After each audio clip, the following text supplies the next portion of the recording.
So if you could just please say your name and where you're from, and maybe Mhm. what you do as well, what your occupation is. Okay. I am Paola Rodriguez. I am from Guatemala and I work in rural development. Also have our own family company that does some constructions work. Hmm. And I'm also a therapist and an emotional therapist. I work in healing. Mm. Thank you. And prior to coming to the retreat, you've had quite a background in spiritual development and practices and so forth. Can Yes, you yes. can you please kind of touch on that a little bit? Can you kind of explain where you've been and what you've done over the years? Yes, sure. I had a long spiritual life since I was a child, very Catholic, and grew in a strong Catholic community.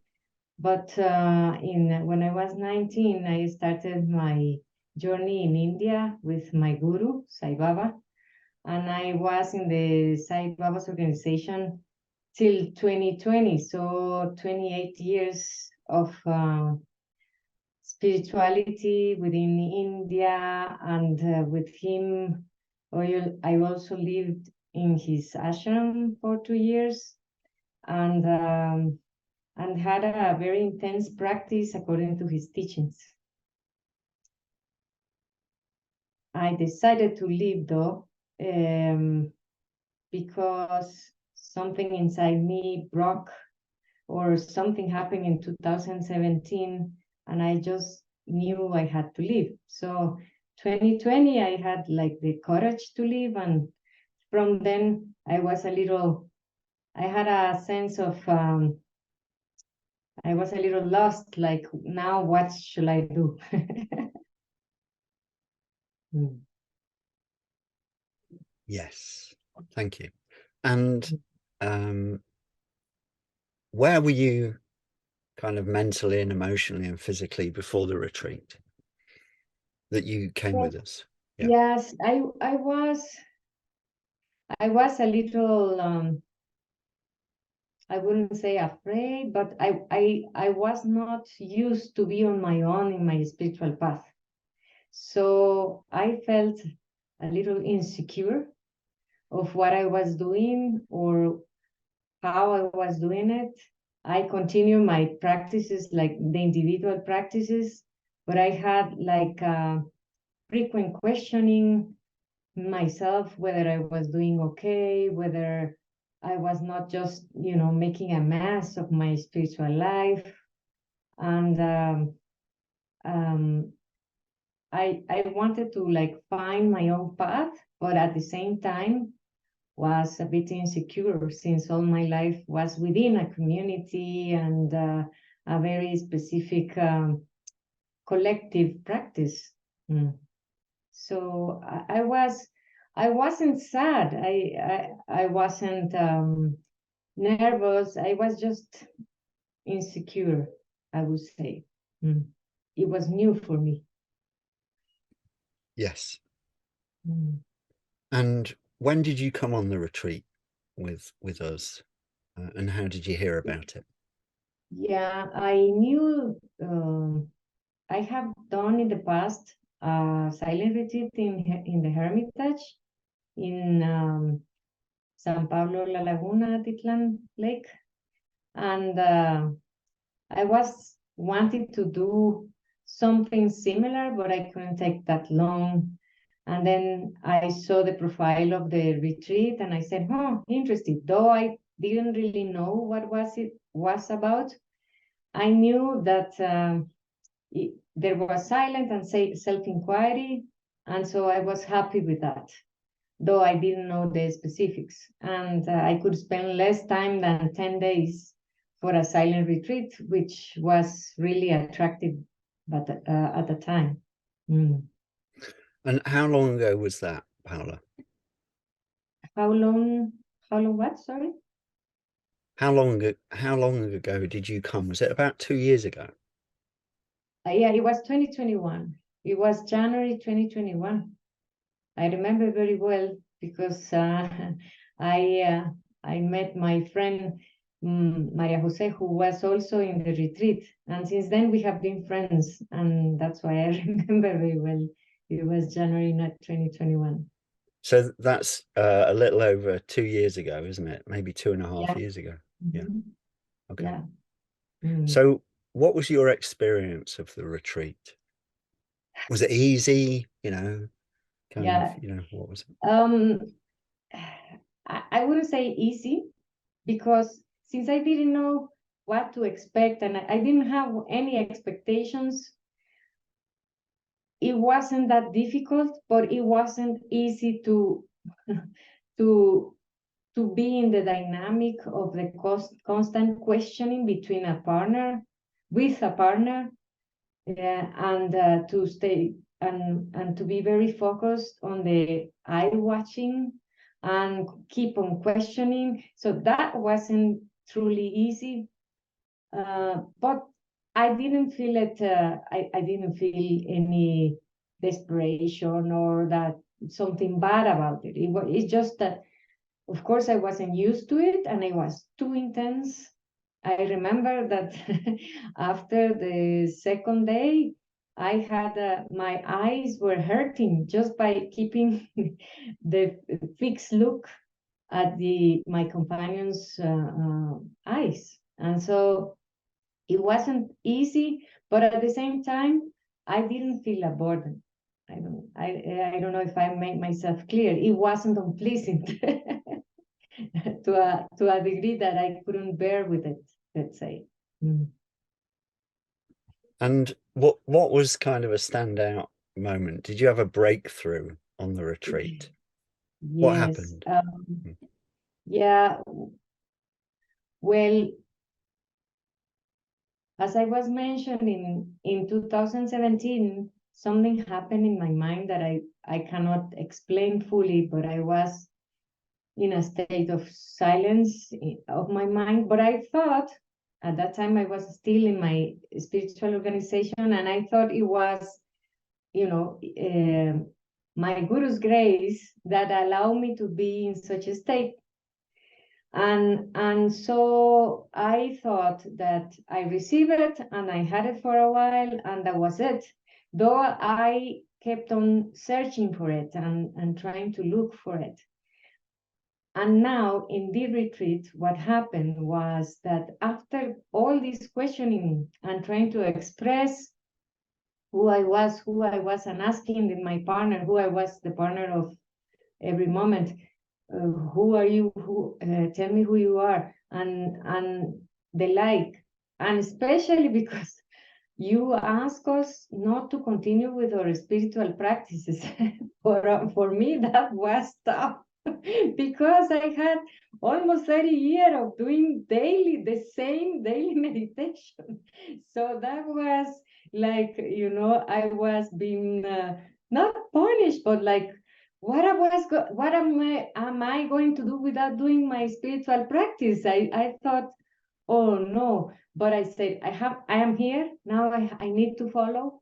So after the practice that you make us do throughout, uh, after the second day, sorry, and you were guiding us, you make us, there was a break of the session and you started guiding a meditation.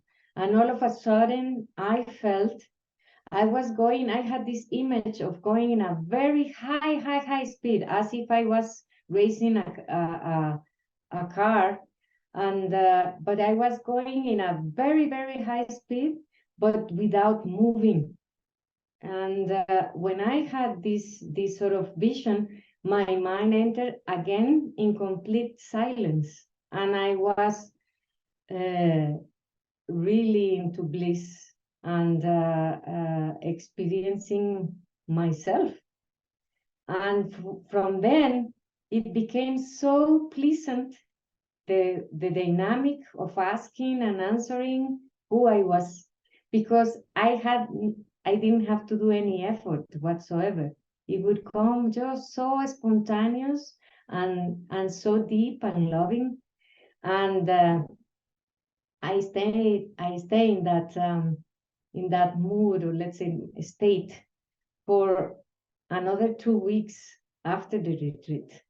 And I was just looking at the plants and was with full joy and sitting all over. And I was just uh, moved and touched all the time. Mm. Yeah, that's very interesting when you said that in 2017 you kind of entered this state, but you thought you could only have it in the grace of your guru. And that was a very important point about this and the process of knowing who you are and then giving it its voice and its expression so it becomes yours and you can access this without the guru. And Yes, that's always definitely. been a big driver for us in this, having had our own experience with our own guru.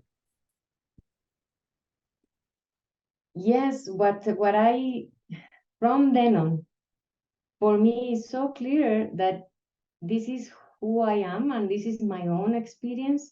And it is, how can I say, just if I like touch, I don't want to use the word touch, but be in the right mind, then it would come spontaneously. But at that time, before that, I thought, when am I going to receive the grace again? And I thought someone had to do something on me. But from that retreat onwards, I understood that it was me, that it was my, let's say, my own inner call and process and my own state, if I can call it a state. Mm.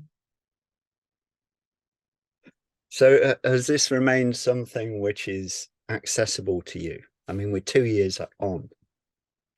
Yes, every now and then, when I again uh, uh, like come into this stillness, I have a moment or moments or a day. It is not regular all the time, but I can, let's say, enter into this state. Um, of course, it's not like oh, I will enter. No, it's not like that. It's when the right moment of the mind comes, then it stills, and then I am there. And this is what I exactly learned with your methodology. Mm. So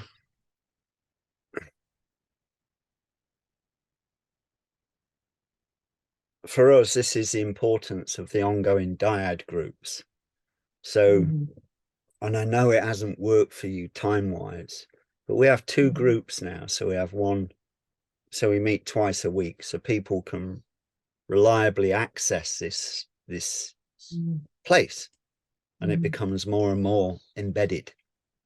Mhm. Um, and it's something I am going to do. So it's a good timeline for Central and South America, Okay. because we do it Sunday morning in England and also Tuesday evening. So what it Mhm. does, it has a building community of people who can just drop in and then kind of meet. But what I'll Mhm. do, Paola, if you're interested, I will create this group, and then there's like a WhatsApp group and people can just meet up online and dyad, and it's just very reliable to bring us into this place. um and Yeah, sure. yeah, also for me it was like it it it's recommended to do like a 2 or 3 of these retreats in a year Mhm. initially, Um, so it's kind of really there.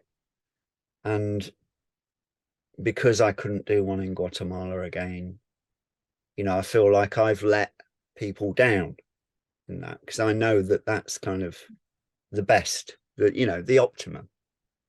Yeah. So But I want you to know that for me, that was the great gift yeah, because I didn't know that it was going to be part of me, let's say. Mm.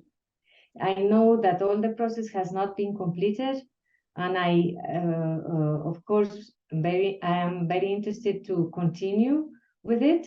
But just to have that for me was a great release because then I knew could continue my own path. It was like the what encouraged me to continue on my self-inquiry and my own path.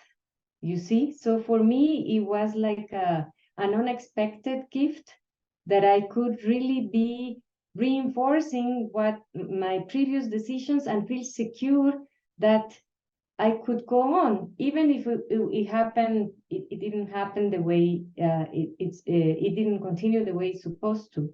But just because of that, I was already, I felt that I had. For me, it was like a like a sign, so to speak, that to understand that yes, I could continue my own path, and yes, I could have this sort of experience state of mind. Mm. yeah. I mean, that's exactly what it's all about. That it's inherently ours. It's Mm. always been here. It's our birthright, and it's always accessible because it's impossible for it to go anywhere else. Mm-hmm. So, that's Mm. wonderful that you've got that. That to me is the greatest gift of this. Mm. So if you were in bed tonight and you were thinking, I wish I had said this, or is there something that you feel that you'd like to say about the process, or anything else that you feel you might have missed out or feel necessary to say? Yeah, well, I do have to say that I don't know how you guys came up to with this method, but it does really.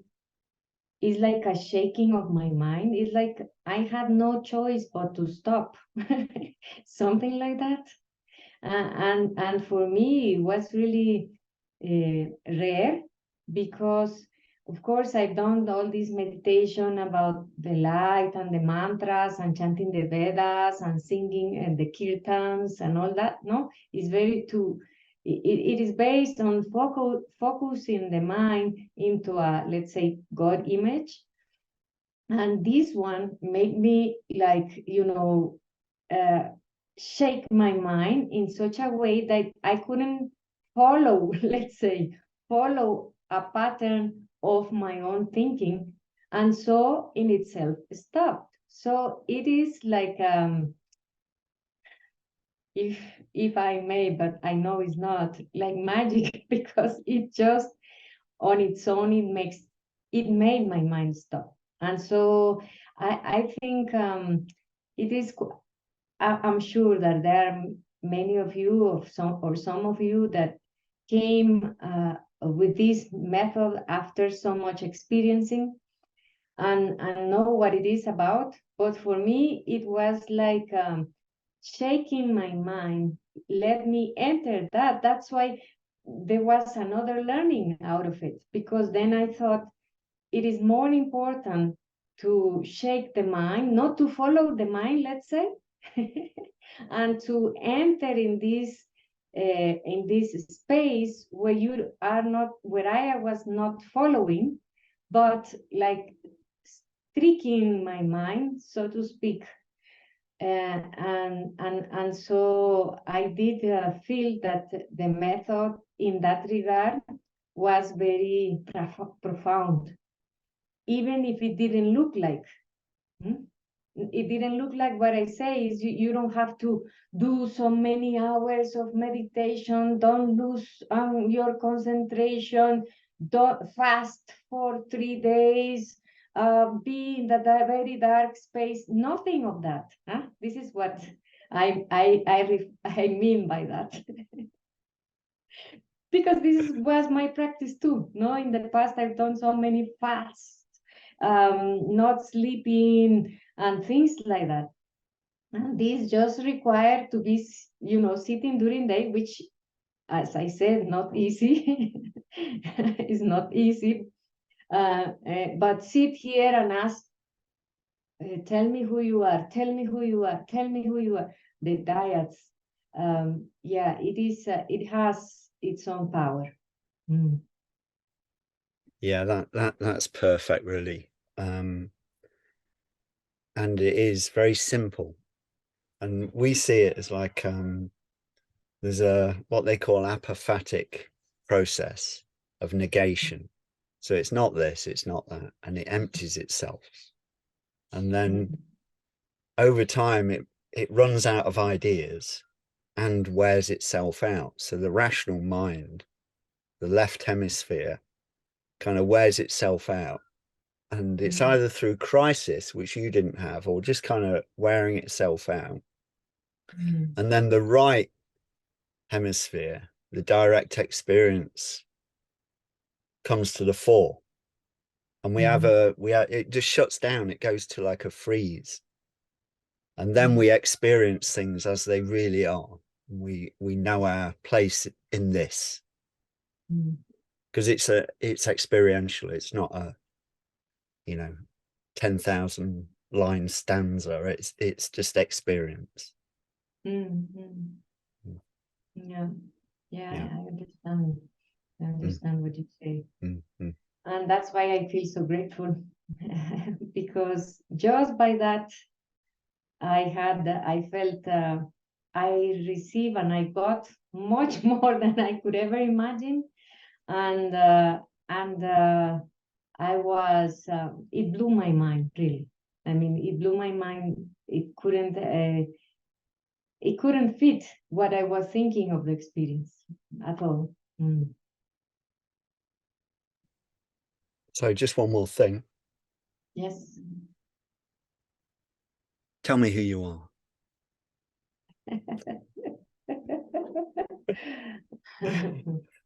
We cut there. Don't worry. Thank you.